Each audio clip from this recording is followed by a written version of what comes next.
riding down Highway 61.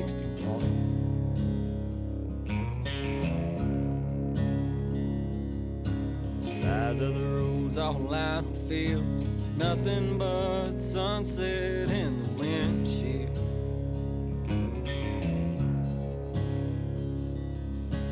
Feel it as soon as I ride into town.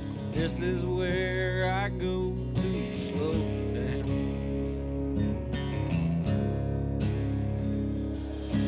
Miles and miles of soybeans and corn. I'm in the place where the blues was born.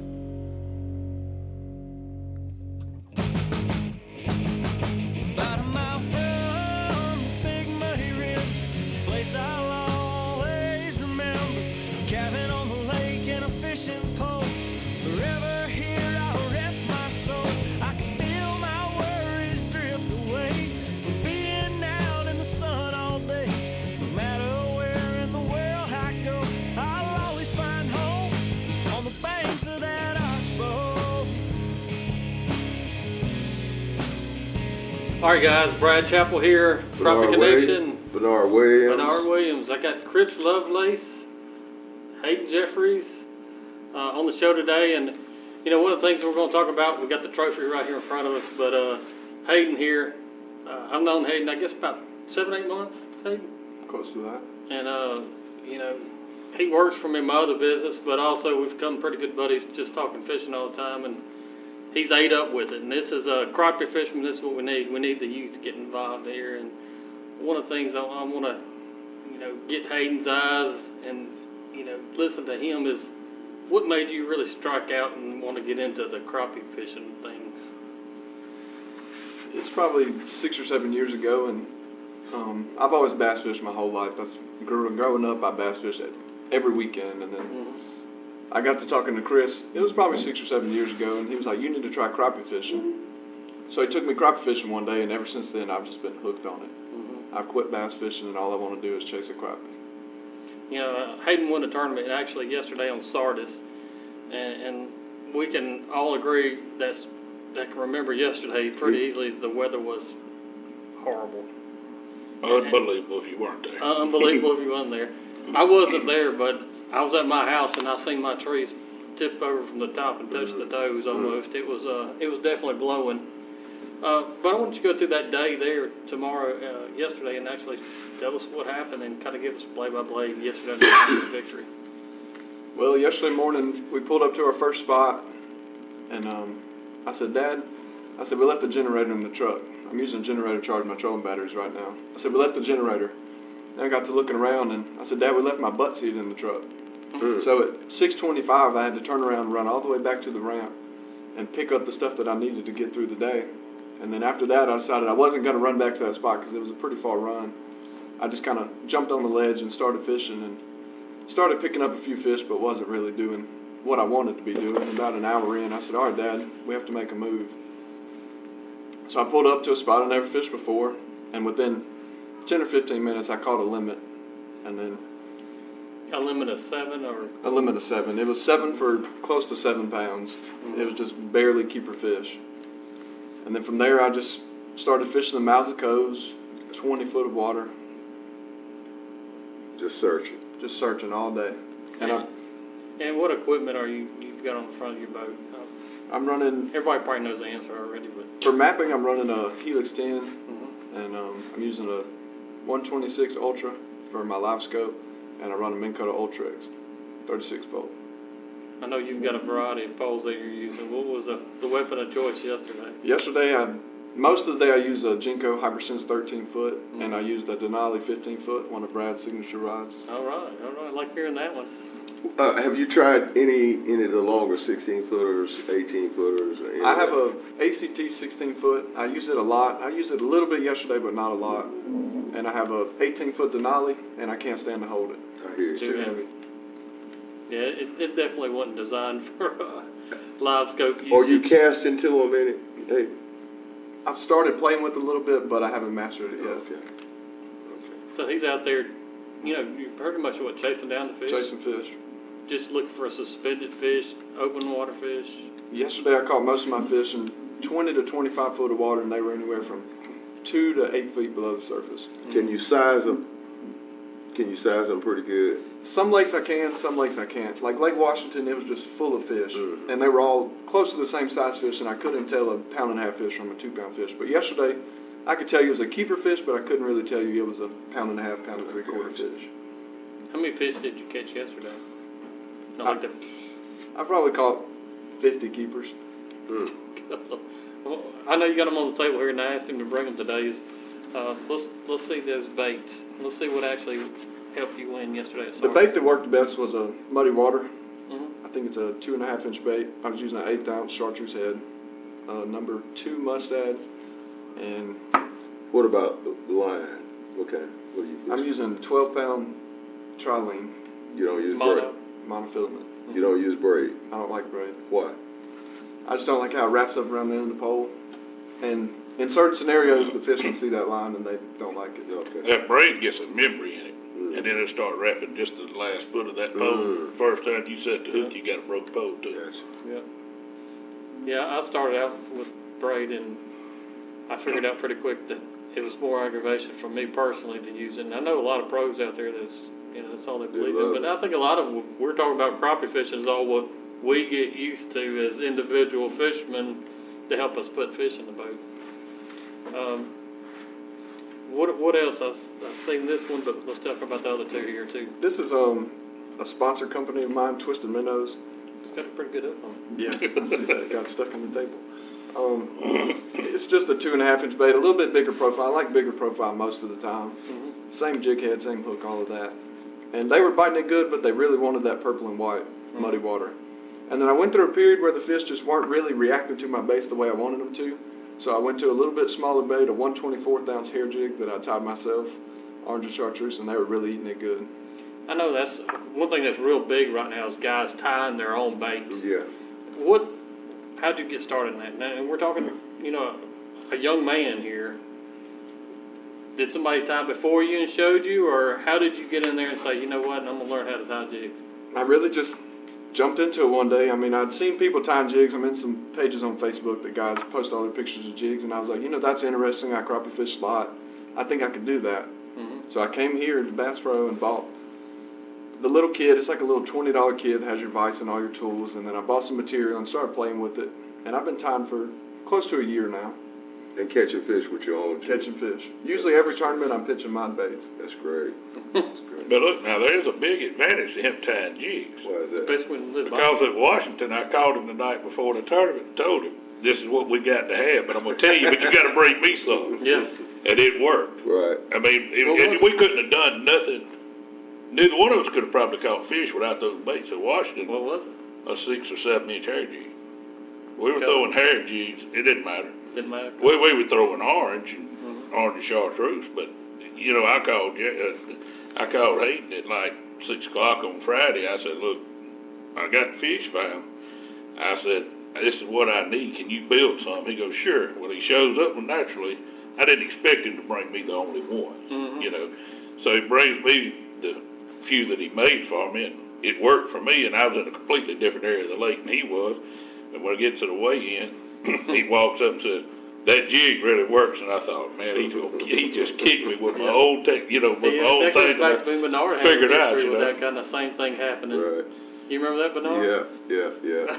It really helped, though, Tell to them. make those fish bite. They wouldn't bite Tell one that day, they'd story, bite the Bernard. next. Tell it. No, I want you to tell it because it's pretty funny to me. Go ahead.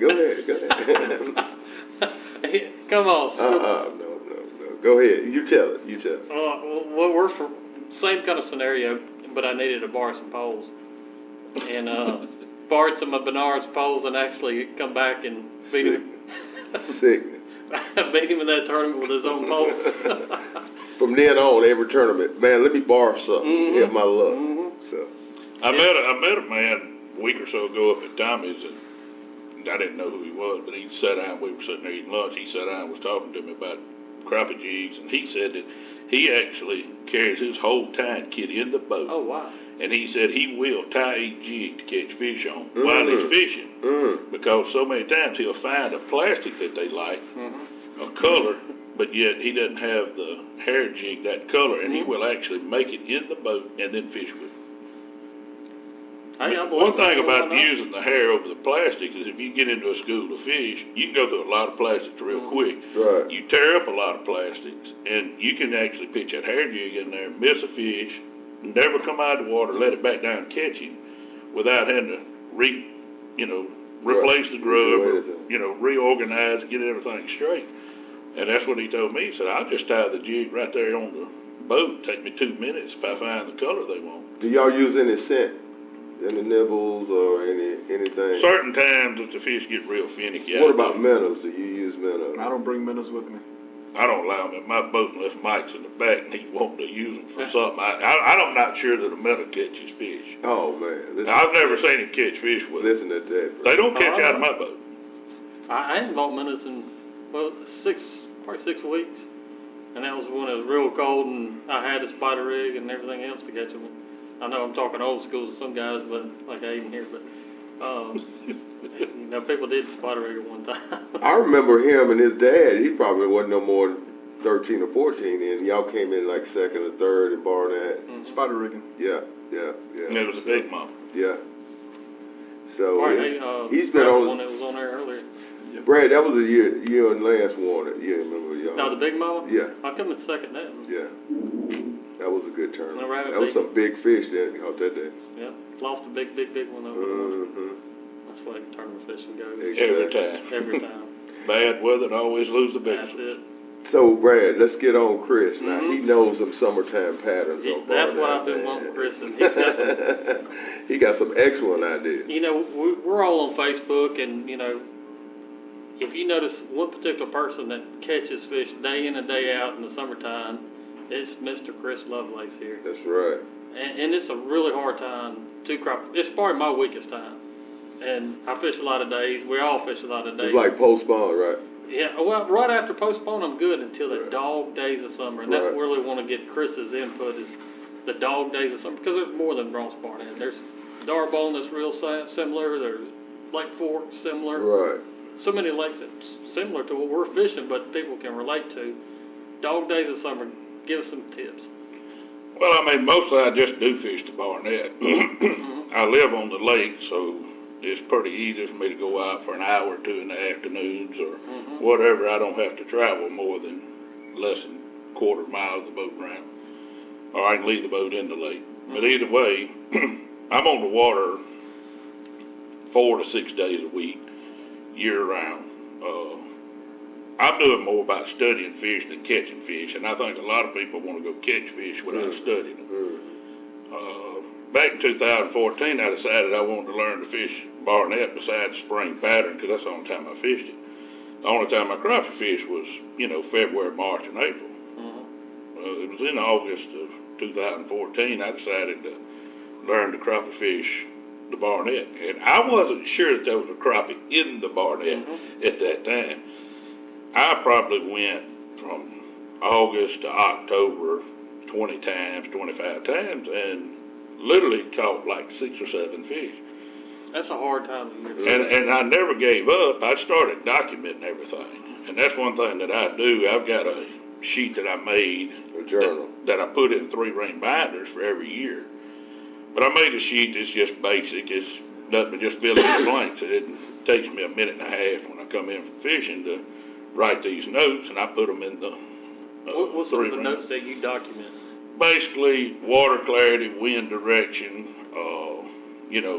weather conditions, water temperature, anything. I got a little general section down there where I can, anything that stuck out of the ordinary, location of where I caught fish, water depth, moon phases on there. A lot of people give a lot of credit to moon phase and things, and one thing that I found is fish, and I get the question all the time, I didn't know crappie feed during the summer. Well, hell, they don't go on a diet. Exactly. Right. They're going to eat. Yeah. They're just like me and you. They eat every Absolutely. day. They eat more probably in the summertime than any other time. There's some of the best fishing is in the summer, and there's nobody out there other than your jet skiers that like to come through the stump fields and water skiers that want to ski bait. But anyway, I started fishing in 2014, and like I said, wasn't sure if there was crappie in the lake. I couldn't get anybody to give me any help, and everybody I asked, they were giving me random information, and it be honest with you, kind of ticked me off. Nobody would really, I didn't need somebody to give me a GPS location, just tell me some kind of pattern. So anyway, I started fishing basically all over the lake and just looking on lake maps and doing side imaging and trying stuff that wasn't working, but I was making notes and learning from it. And the next year, about October, the fish, started catching a lot of fish. There wasn't no problem, but from August to the middle of October, it was tough. Yeah. And, by the time I was really ready to give up, thinking there wasn't no fish left in Barnett, then I realized where were they all at. But anyway, so one thing that I found by the next summer is after the spawn was over, I just started staying with the fish. And being that I was able to stay with the fish day in and day out, I was able to follow them and learn from them. Yeah. But I figured out that, you can just go out in these old oxbows out in the reservoir where you got stumps and trash and standing timber that's barely, above water. And you could find those fish in that standing timber. And Jim McKay, he's dead and gone now, but he was a dear friend of mine, and he told me. Very good fisherman, too. Oh, he was a great guy. He told me, he said, when it's so hot in July, when you bend down to pick something up out of the boat and you see dots, he said, go to Trace Lake. He said, you'll catch crappie all you want. So I never forgot that. And anyway, you go back there, it's 100 degrees and no wind in the summer, naturally, unless you're having a tournament. But anyway, it was just like Jim said, it just loaded up, and I said, this is crazy, But anyway, just from experience, I learned to just kind of go around all of these lakes and Was you fish the spider timber. rig and jig fishing or what? I've never spider rigged a day in my life. Really? No, I'm a single pole jig fisherman. No only. crankbaits, no long line. No, I got some bass crankbaits I'll throw sometime. Oh, okay. At bass. Oh, But no, I've just always been a single pole guy, never used minnows. Anyhow, as the summer progresses, those fish, what I've learned is in the morning time, if the water's real deep, the fish will be super shallow. If you go in one of these dead lakes where, say, 3-prong and the water is, 24, 25 foot, those fish actually be up 3 to 5 foot deep on the stump. And the reason why is that cool water's pushing them further up the stump. Those fish are staying in roughly a 68-degree water column is where they want to live. Well, if you're in a lake similar to Trace Lake right behind 3-prong, that water depth in there is only 17 feet. Well, those same fish, you can literally see the two areas are half a mile apart. When you go to Trace Lake, those fish will be 9 foot deep. Well, what they're doing is that cooler water, the deeper the lake that you're sitting in, is pushing those fish up shallower in the morning. And then as the sun comes up, they'll ease down. Right. So, you can pull in 3-prong, catch fish on the 4th of July, 3 to 5 foot deep. Early in the morning. And everybody's fishing 12. But the fish are actually way up on the stump. And they'll move down as the sun gets up, those fish move down. And you learned all this without a live scope, right? That was way before live scope. But it was a lot of trial and error. Paul Johnson, I ran into him on the lake one day, and I was fishing about 10 or 12 foot deep, and I think we were at saddlebags, and it was hot. He was pulling crankbaits. He told me, he said, if you're shallow up about 4 or 5 foot deep, you catch these fish. And I thought, God, you're crazy. I didn't know Paul.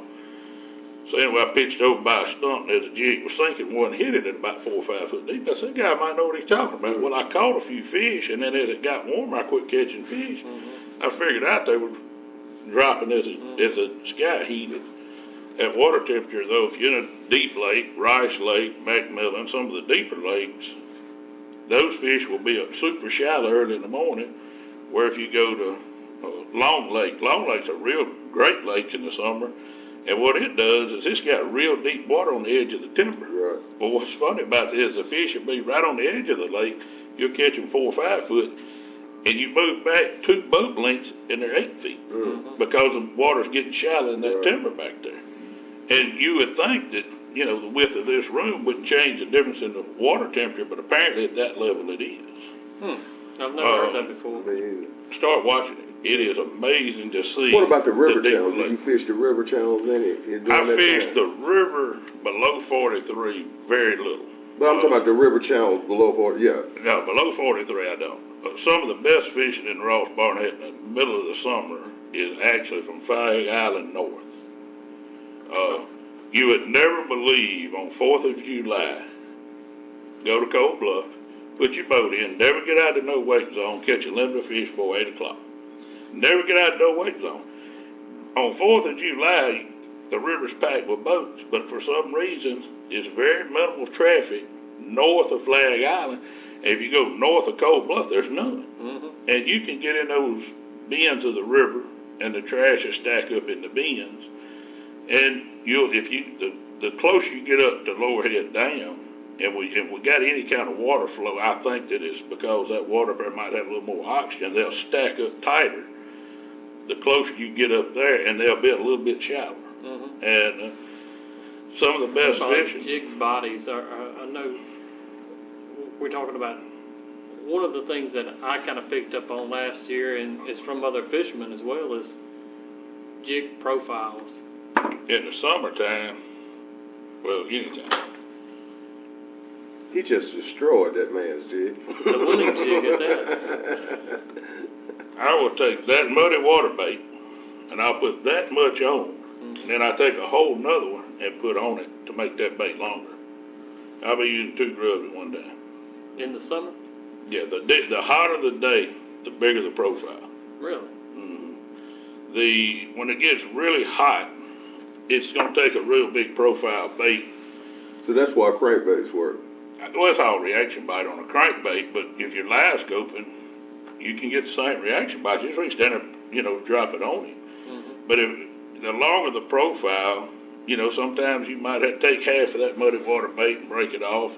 I have taken 2 rubs a lot of times to put on to try to get a 4 or 5 inch bait out. Everybody wants to holler go smaller. Mm-hmm. The problem is when you go smaller in the dog days of summer, it takes larger. You're going backwards. Now, when the shad gets so heavy in the lake, though, in late August, it's tough. Mm-hmm. That's as tough a day that there is to catch limits of fish. Yeah, when the shad start moving, migrating. It ain't that. It's so many shad. So full of bait. Our lake has got more bait than any lake I've ever seen, Right. as far as Barnett. Acres. It's just unbelievable. But as those shad come into these stump fields, and fish, you're trying to feed him a hamburger and he's sitting at a steak buffet. It's kind of hard to get him to bite. That's great. But one thing I found is when I see a lot of bait, I don't stay there. I leave. Right. A lot of people look for bait and want to fish where there is bait. I look where there's no bait, and that's where I want to fish. Mm-hmm. If I get into one of the lakes that's full of, shad, and it's got fish in it, I don't even fish. I just leave. How do you approach a competition. brush pile? I You like brush pile fish? I do like to fish a brush pile. Usually they're up in the river.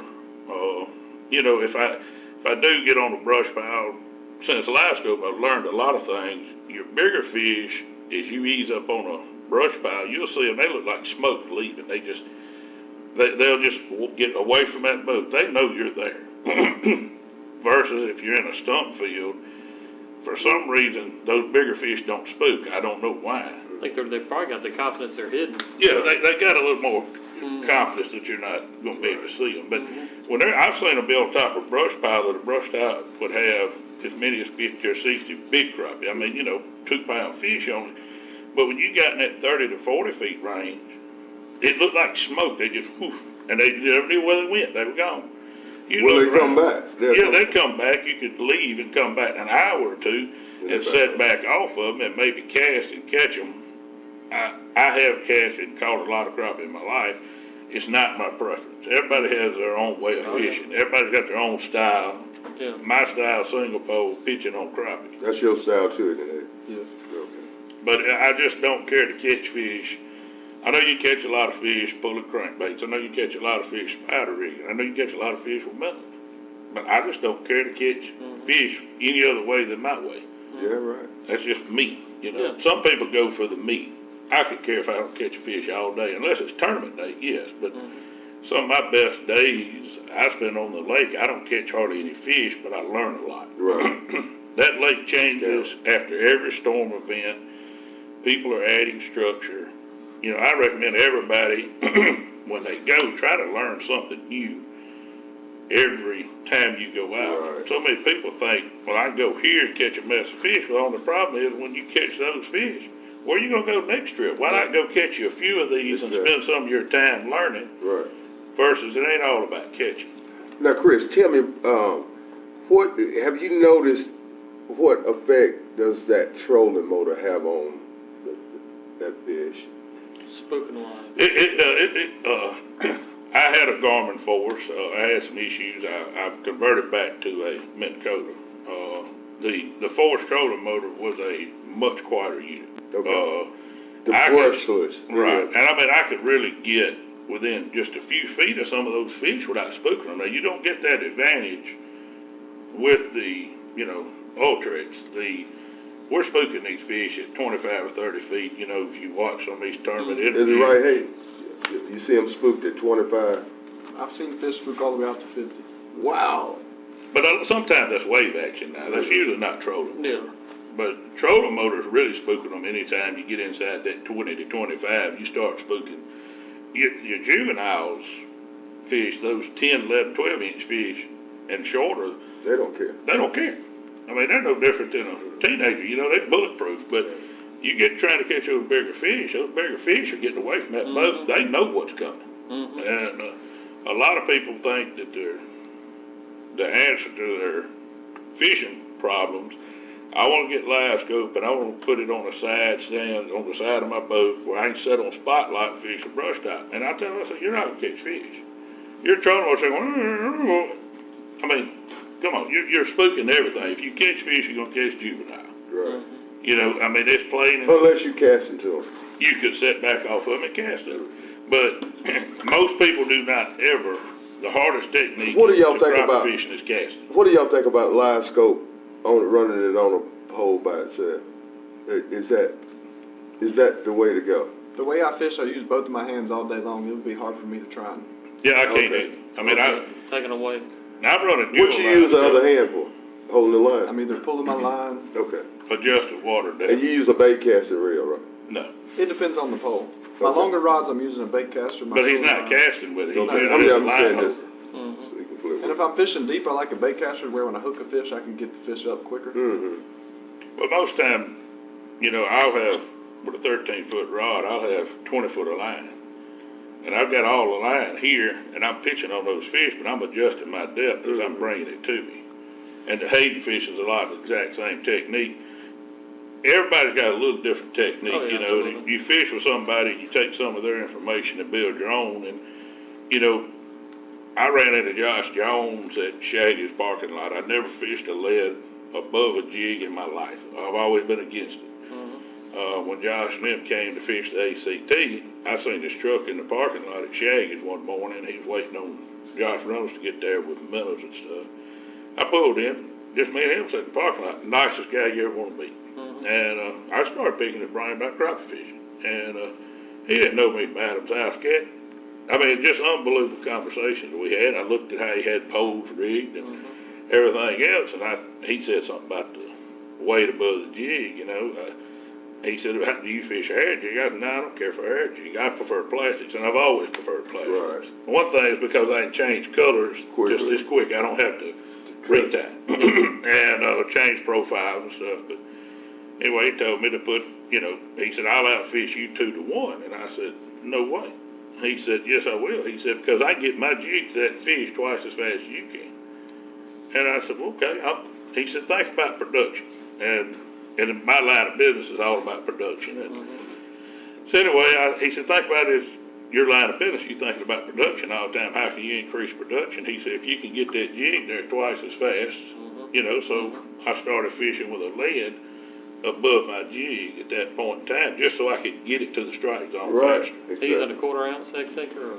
Anywhere from a 1/4 to 3/8, I hadn't thrown anything above a 3/8. Depending on the head, sometimes, I'll get away with high wind like yesterday. I was throwing a 1/8 ounce head with a lead, and, but the wind was just so terrible, trying to keep the line from blowing. I'd like to have that, 1/32 on them with no wind when they're right under the surface. You can annihilate just a flat out 1/4, either one of you guys? I don't like it. I used it a little bit yesterday, but it's not my preference. Just too fast or Well, fall? you come by that fish so fast you can't control it. You know, we're catching those fish anywhere from 25 to 30 feet from our boat. Me and Hayden, right, Hayden? And when you pitch that fish, when you pitch on that fish and that jig's coming to him, when you get to the strike zone, you got to slow it down. You can't slow the quarter down. You can slow the quarter ounce weight down and let that hair jig float by his head. But that quarter ounce jig, it's just like a bullet coming by, and Right. you just can't slow it down. If you vertically jig it over them, the quarter ounce head's fine. Super deep, imagine. Yeah, like, you know, in that 20, 25 foot of water. Yeah, and that's the thing, you know, I think about crappie fishing, especially nowadays. You can catch them pulling jigs, There's so many single ways. poling, casting to them, floating bobber, live bait, artificial bait, hair bait. Long line. I mean, you name it, and it's And some of these It's fish awesome. that are spooking way out, you know, if you see them on live scope, you can actually fish, you know, a cork and cast by them and then get it into the strike zone and stop that cork. And just, you know, you can get the bite. There's so many techniques. And none of us are all going to agree on the Right. same technique or the same bait. That's what's great is everybody's got their own way. It's Yeah. hard for everybody to fish it's the same like way. it's all going to one restaurant, and Order the same meal. all of us not gonna order the same thing. You might want a steak. I might say, well, you know, I feel like chicken Eating tonight, off you know? a buffet. You're Yeah. not gonna That's eat. right. Every Nobody's plate's gonna gonna look come. different. That's right. And that's great about this deal is, you know, find your way and kind of pick it apart and adjust your own way. I'm sure you and Hayden, I know Hayden said just a minute ago that you kind of got him kicked off into the crappie fishing world, but I'm sure your styles are still even different today. Oh yeah, and he prefers more coming up on them and ambushing them more than I do. He'll try to get closer in on them, but he'll use a longer rod. But his shoulders can take that Right. weight of that long rod. Yeah. The older I get, my right shoulder just kills me, especially at the tournament day. That I can't handle those longer rods for 8 hours. I can do it for a few minutes, but if you do it 8 hours at night, you're not going to sleep. And I don't know if I've bought one of the 26-foot rods, and I've played with it a I little know bit. Hayden did too. I have. And the only thing is with it, any variation in the wind makes it tough. Yeah.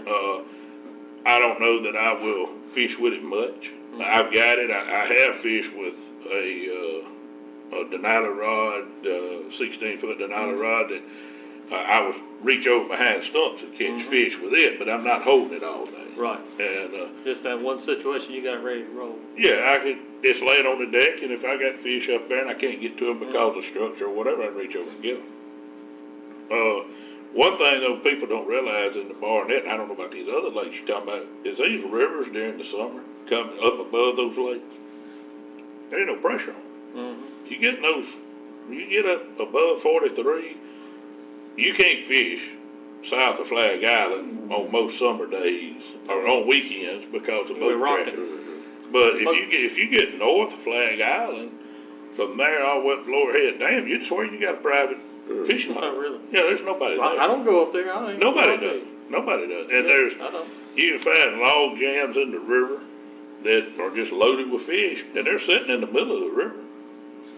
Hey, I want to talk to you a minute about, you know, guys your age that's listening today. What do you think they're missing? What does this sport have that, you know, that they don't realize yet? What have you seen in this sport that really attracted you to it?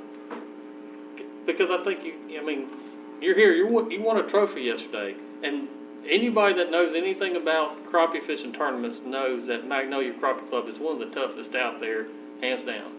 There's some great competitors fishing it. So this is just not some 3-boat tournament kind of deal. This was a stout field of fishermen.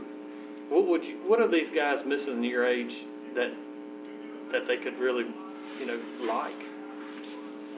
It's just a lot of fun. I mean, I've always enjoyed fishing. I started fishing as soon as I could walk. They put a rod in my hand and made me start fishing. So bass fishing was fun for the longest time, but when I really started digging into crappie fishing, I really started to enjoy fishing so much more. And I really enjoy like the community. All the guys that do it, they're willing to help me. They're willing to give me tips. And And the competition. the competition's fun. I'm a really competitive person. I played competitive sports my whole life, so this is right up my alley. He likes beating me building bikes too. I mean, He takes it all competitive. yeah, I mean, And that's right up your alley. Oh, That's yeah. right. we do it every day we work together. I'm a very competitive person, so if I go fish a tournament and say I don't do the greatest, I'm going to try to learn from that and go even practice new techniques that might would have helped me in that situation to where the next tournament I'll be able to hopefully do better. I know, like me, and being a guy to get questions asked all the time from my clients is what drives me to the crappie fishing world. And I think of it when I start a day of fishing, that it's almost like playing a game of chess. That I'm out there, I'm trying to put this little piece of the puzzle out there and say, all right, what's the next piece I can find to put it together? And if you start looking at it that way, it's more than just crappie fishing and with a bobber, and it's not a lot of thought process. But more you really realize and dig into crappie fishing, there's a lot of thought process into every step you make. Brad, you used to have a thing that you say, I didn't figure them fish out till 12 o'clock. I didn't figure them out till 1 o'clock. Yeah. But that's what you got to do. Yeah, that's You what got to drives me figure them crazy. out. You got to figure them out, yeah. And once you figure them out, then, hey, the rest is easy. I mean, Yeah. And, there's very few days that I can sit on the boat ramp, I guess you would say, and say, I've nailed down every piece of the puzzle. And there's been days that I've done it. right. But there's a lot more that I haven't, that I'm thirsting for that one little piece of that puzzle that would fit perfect. And to catch fish, you got to have a lot of pieces of the puzzle on the paper to catch them. But that's what drives me personally crazy, is finding those little pieces of the puzzle to catch fish. Because anybody go out there and throw a minnow bobber and Right. Load it down brush pile and catch fish. But it's those puzzle pieces that just ignite my fire. I've had a lot of people over the years say, well, how'd you do fish wasn't biting? Now, let me tell you something. That's not in my vocabulary. The fish are always feeding. When I tell people, they say, well, how'd you do it? I said, well, I couldn't figure out what they wanted. What I have found is there is a combination. Exactly. 100% of the time that they will bite. It's just a matter of figuring that exact combination out. And when you find that out, it will blow your mind to see so many fish that you can't make bite anything, and all of a sudden just one little thing triggered them. Yep. Or they turned on and decided to start feeding at that point, and it turned the whole school on. Then anything would go in there and catch fish. How long do y'all give an area? Hour? My boat never sits anywhere with 15 minutes. I've seen Chris too, and he's not lying. I think it stays on plane more than anywhere else. Yeah, my boat moves every 15 minutes. Okay. You can set a time rope. Even if I'm catching fish. The only way I'll stay on fish is if I've got a friend. If I'm by myself, I'm moving every 15 minutes during the day. But if you tournament fish, if I'm tournament fishing, if a fish ain't hit the deck in 15 minutes, I don't care how many fish are there. It doesn't matter to me the numbers that are there. If a fish ain't on the deck in 15 minutes, my boat's leaving. And it doesn't do you any good to sit on top of fish. Me and Charles Lindsay in that ACT tournament back in October, we knew where the fish were. And we couldn't catch them. And we went to it day one, and it bit us, and we went back on day two. I hooked one big fish and he broke off. When we went back to it on day two, I told Charles before we left the boat ramp, I said, we got a decision. We'll either go to Peleachi Bay, and I said, I'm not sure that we get 14 pounds out of there, or we're going to go back to where these big fish are, and we're staying 8 hours. He said, well, we can win it, and we could have won it if we could have got those fish to bite, because they were all real big fish. And so I said, you made the decision, we're going. So we go and we stayed 8 hours. I'm talking, Charles had the grubs in a Dollar General bag he picked up out of the floor of the boat. And he was walking around telling everybody, said, well, we threw everything in this bag at them. But we stayed on those fish for 8 hours and literally never caught them. But I never left. I just kept changing colors, sizes. For the home run. But I knew if I ever started catching them or turned them on, but it didn't work. Yeah. And, some days on tournament day you got to gamble. And sometimes that gamble bites you, and sometimes it pays off the dividends. I was really known for that one. You swing for the fence, and you either make it or you don't. But one thing I'm gonna tell both of y'all about tournament fishing is always weigh in the correct number of fish. Don't go up there. I've done that. I've done that before. I lost one. With too many, yeah. Yeah, weighed in 6. Boy, they said Brad had tears, man. Yeah, it still kind of makes me teary-eyed actually thinking about it. It's a grenade. Me and Hayden fished, the first time we fished together, we got disqualified. It was the Crappie Masters. And Hayden leaves the boat with the fish, and I'm out there straightening the boat up, and he starts coming back. He's still got the fish, and he's got a weird look in his face. And I said, this ain't good. He walks up, and I said, what are you doing? He said, disqualified us. I said, huh? He said, yeah. He said, one fish was too short. I said, well, you're supposed to measure them. I said, look, man, don't worry about it. You know, it happened. I'm done with it right there. I'm not fixing to beat him up, you know. Right. And I said, you make mistakes. Don't worry about it. Yeah, we wasn't going to win. It's not the end of the world. He said, I measured those fish. And I said, well, something's wrong. We got to figure out what's wrong if you measured them. So he gets a measuring device. That's a measuring device I actually bought here at Bass Pro. He drops the fish in. The fish is 12¼ inches. This is Eagle Lake. And Hayden said, see, I told you I measured that fish with this device. I said, well, hold on. So I reached, and I've got 3 or 4 measuring devices. So I reached, grabbed another measuring device, laid it out there, and the fish was about 1/4 inch short. Well, long and short, this measuring device that I bought, it was manufactured. It was manufactured wrong. Yeah. And it wasn't Hayden's fault, but Hayden was beating himself up thinking he had made a mistake. And he hadn't. So, I mean, we're all going to have a tournament where too many, you either going to only have 6. John Harrison, I think it was, up at Grenada, had 7 fish and only brought 6 of the weight. And I mean, it cost him dearly. You know, it happened. That's exactly what happened to me. I seen Parker Eichelwerks do it in the championship on the reservoir, where he only brought 6 fish to the scales and 7 fish was in the boat. Yeah. Yeah, all those things. And I guess that kind of helps make memories, but, you know. You don't ever forget those. You know? No, you don't. And how many years did you fish tournaments down Bernard? Probably 18, 17, Yeah, 18, I know. I think I started probably about 15 ago. And we fished in a bunch of them through the years, all over the place. And I miss a lot of the guys, you know, talking about their days. And I guess now, even like with Hayden, I get to ask him, all right, what happened? What went wrong? What will you do different? And, but, you know, the thing is... Me and Brad started the technique that people would laugh at us at first. Man, y'all ain't gonna catch that dragging that crap around. And that was another thing. But another technique that you don't see people try. I got some people gonna be really mad at me. One of them's the guy sitting to my right for some of this. That right there will catch fish. Hook it, wacky worm style. And it will catch. It will trigger that fish. Now, Hayden, why hadn't you told me that? He knows some things. He was holding that. He was holding that one. He don't remember who's signing this check. He was holding that one. But you can hook some of these longer jigs, the ones that are real slender, and it will really help trigger a bite whenever they're I've never finished. tried that one. I seen a guy blow the spillway that had on a cube jig, a mid-sized tube jig, and I'd never seen anybody put one on that way. He had it on backwards with the skirt come up and went over the head. I was kind of laughing about it, and the guy was catching fish, and I said, okay, so we started doing it, and it made a difference whether you caught fish or not. Isn't that crazy? But he had it on had it on backwards.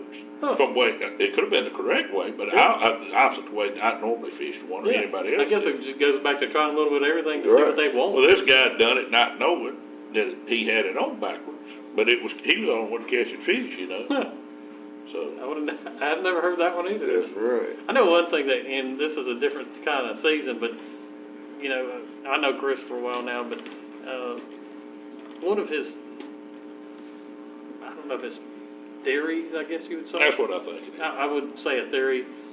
In the body of water we're all talking about is Barnett here outside of Jackson, Mississippi. But the fish and the shad, they all migrate up north of the lake in the wintertime. In the late fall, October, November, that time frame, depending on temperature and all that. But I know something struck me probably 6 months ago that you said, and I never thought about it till that day. And that's how the fish migrate up. And how they, you don't target the fish in the middle of the river channel. You're targeting the fish on the sides, and I want you to kind of tell me why. You remember that conversation? Yeah, I've had it with a lot of different fishermen. Two that I recall having it with was Terry Stewart when he started trying to learn line scope here a couple of years ago, and Jason Eichelworks.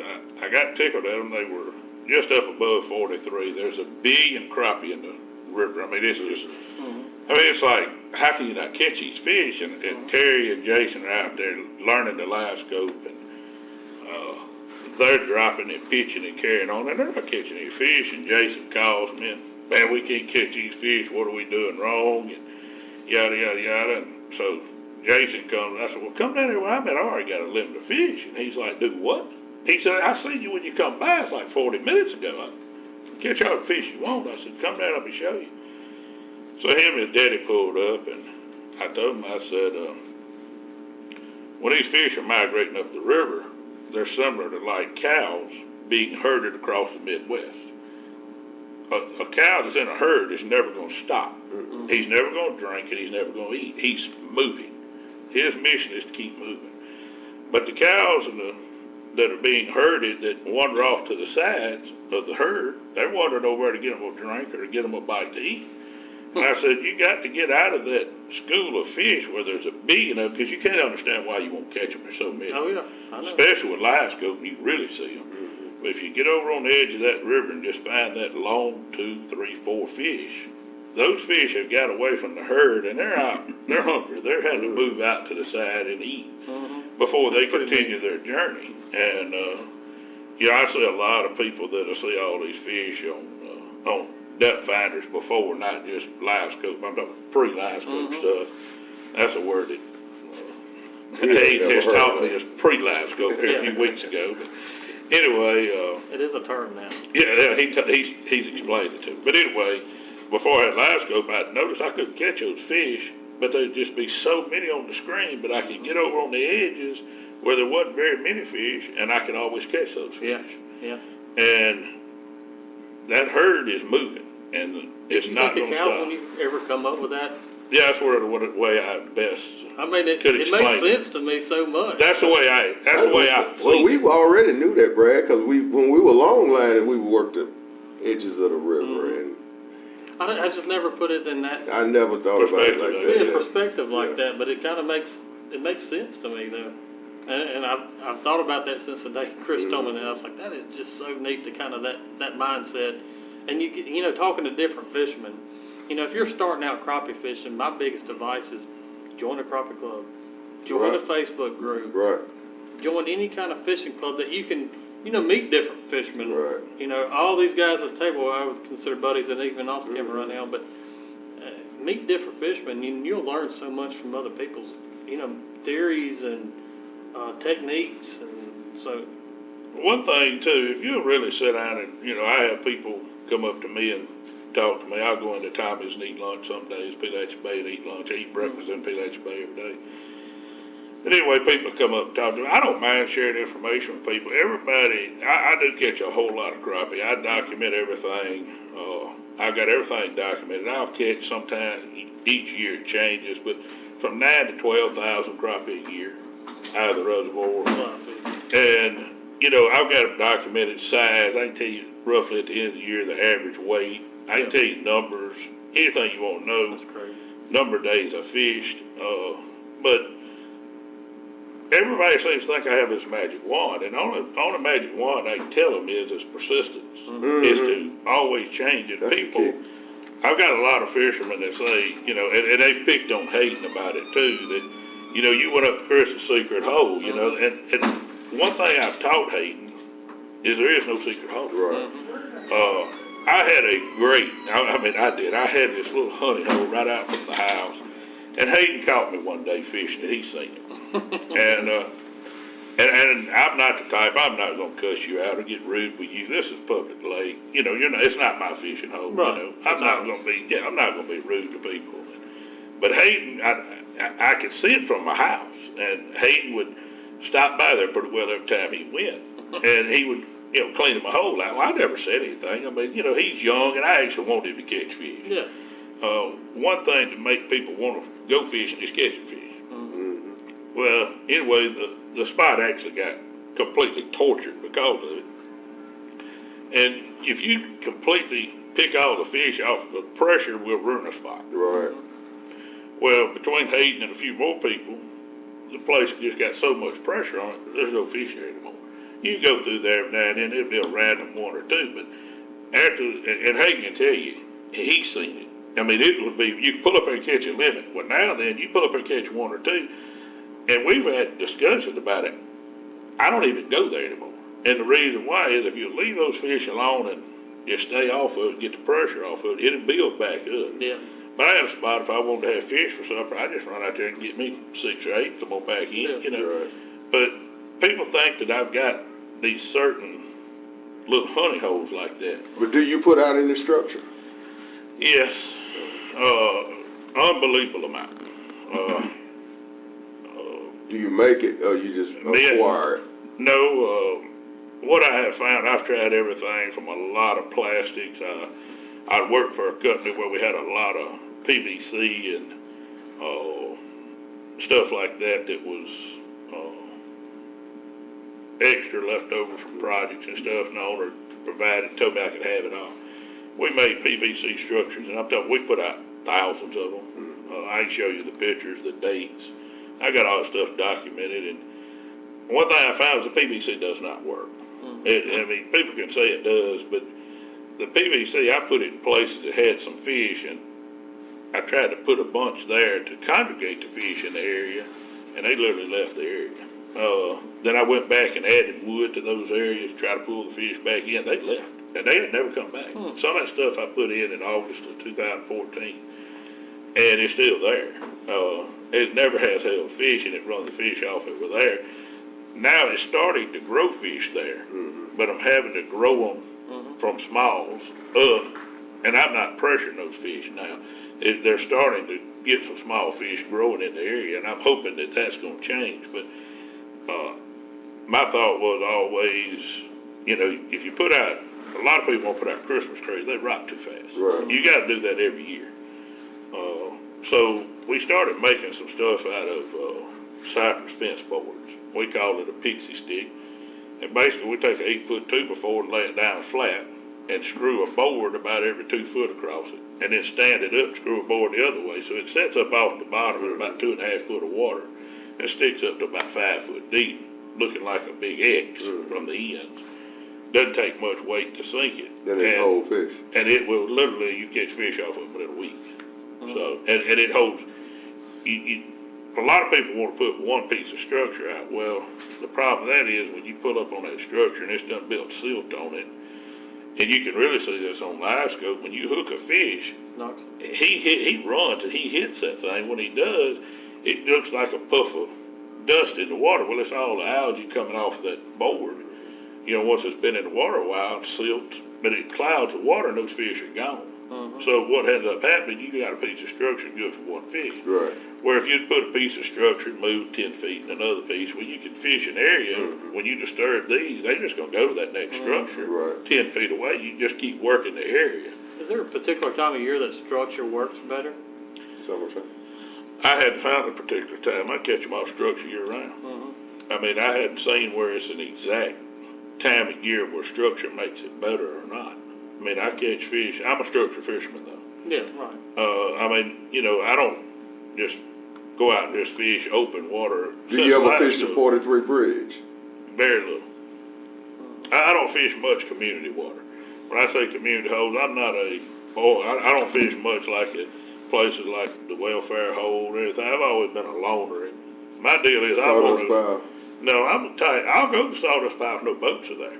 And I'll go through the welfare hole if no boats are there. But I'm not going to sit in a group of 20 and 30 boats that are spider rigging. You know, I want to go do my own thing because I don't want to be disturbed by all of the other boats. Or, you know, you catch a fish and people won't pull over and get on top of you. Otherwise, you're just antisocial. I get you. Maybe that's what it is. All right, Brad, that's about Yeah. it for me. Well, definitely want to thank you guys for coming out and being on the show today. one thing to remind you guys again, subscribing is free. So if you're not a subscriber of our channel yet, make sure you hit subscribe and like, and even comments. Everything adds up on our end. So please take the time. It costs you zero money to subscribe. And while I'm emphasizing that, somebody's asked me that question, how much does it cost? So, but hit subscribe. We appreciate you guys. We appreciate Bernard again being co-host. If you got any questions, just drop it in the line and absolutely. We'll get them. Future show ideas, throw them out there. We're all for it. We'll do anything doing crappie fishing, and you'll see more from us here shortly. Anyway, Brad Chappell here. Bernard Williams. Chris Lovelace. Hayden Jefferies. All right, holla. Bye. About a mile from Big Muddy River, a place I'll always remember. Cabin on the lake and a fishing pole. Forever here I'll rest my soul. I could be